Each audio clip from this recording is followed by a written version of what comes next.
Guys, maaga ako ngayon nakauwi. Kasi nahabol ko yung bus na 7 o'clock.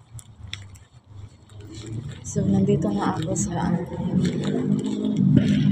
area. Ayan. Doon ako din guys sa dulo guys. Oh. Doon. Yan. Sa pinakadulo ako.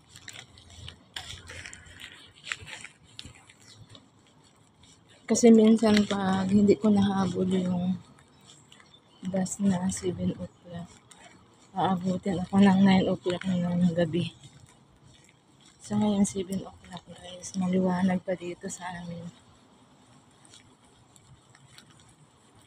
Kasi 7 o'clock yung araw. Lumulubog. So late kami dito. 2 oras dyan sa Pinas. So guys, thank you for watching. Bye-bye.